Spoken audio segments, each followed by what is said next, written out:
Coach, what can you tell us about your team so far at this point?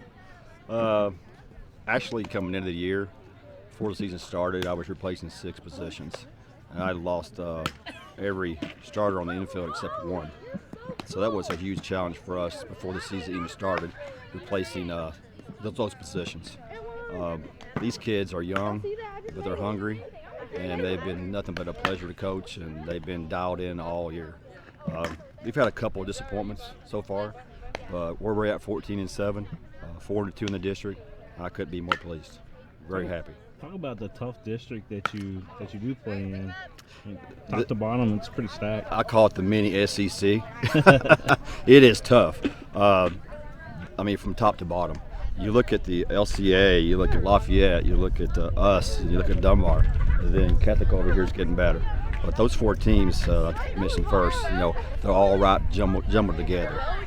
This is a really tough district this year. And probably this being my 4th year, it's probably the toughest I've ever seen as far as balance. Anybody can beat anybody on any given night. It's just a really, really exceptional district. Talk to me about your individuals on the team. I know we like to shy away from that sometimes, but Sure. You do got some stars on this team. Sure. I guess I'll start with my best player, and I'll just call her out as is right now. That's Marina Dickinson. She's an exceptional player at shortstop. We feed off her energy. She's been down a little bit with the bat the last couple weeks, but her defense is superb. She's also a type of kid that can play any place on the field. She's our leader. Another young kid is a pitcher, Lily Klusner. Lily's pitched, I think, every inning this year except maybe a handful. She's a competitor, number 1, and number 2, she's a hard worker, and she improves every day she's out there. I'm really happy with a lot of different kids. For those are the 2 as far as stand out for me this year. And also, I'll shout out to Sarah Cardos. She's really got hot the last 3 or 4 weeks. Her bat's come alive, and she's been a big hitter for us.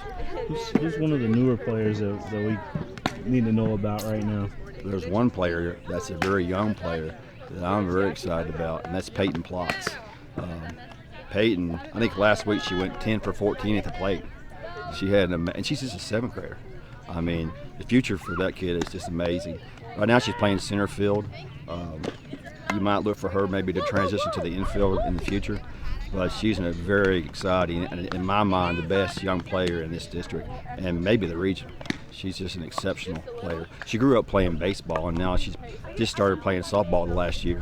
So she's an exceptional young kid. Talk about the district already, but what about this region? I mean, it's stacked as well.